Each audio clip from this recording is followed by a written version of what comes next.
جب ہم لوگ کہتے ہیں نا ڈھول نہ بجاؤ ماہ محرم پہ، تو ہمیں یزیدی ہونے کا لوگ تانا دیتے ہیں، اے یہ یزیدی لوگ ہیں یزیدی۔ ہم کہتے ہیں کیوں یزیدی ہو گئے ہم؟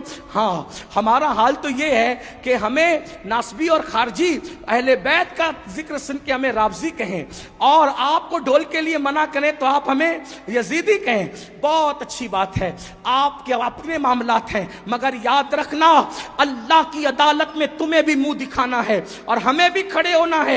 ہم حق بات کہہ جائیں گے، کیوں ڈھول بجاتے ہو محرم میں، کیوں ڈھول پیٹتے ہو محرم میں، کیوں چڑھاوے چڑھاتے ہو بتوں کی طرح معاملات کر کے، تو آپ کہیں گے محبت ہے محبت۔ ہم نے کہا کیوں محبت ہے؟ جن کی شادیوں میں ڈھول نہیں بجے ان کی شہادتوں پہ ڈھول بجاتے ہو، بے شرمو۔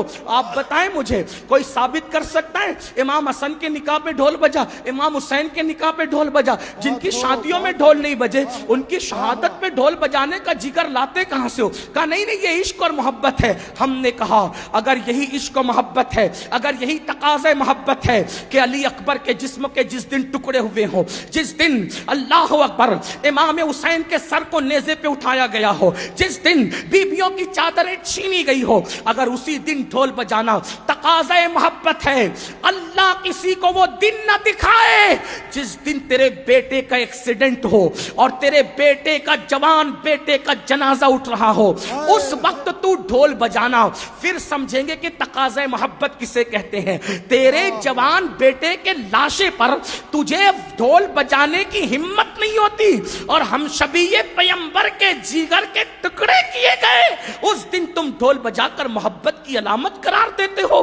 شرم نہیں آتی؟ ذرا سوچو تو صحیح۔ سنیو، بدعقیدگی کے راستے ہم نے استوار کرنے کی کوشش کی ہے۔ امام احمد رضا کی شان یہ ہے، انہوں نے اہل سنت کو بھی اصلاحی نظریہ پیش فرمایا اور بدعقیدوں کو بھی لگام عطا کی۔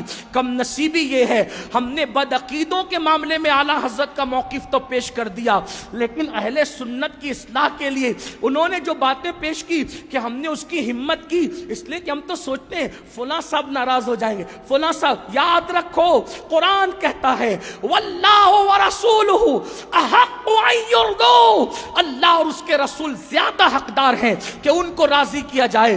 لوگ رزاق نہیں ہیں، رزاق اللہ ہے۔ اس لیے سنیوں، میری قوم کے جوانوں، امام نے جو پیغام دیا ہے اس دونوں کو سینے سے لگاؤ۔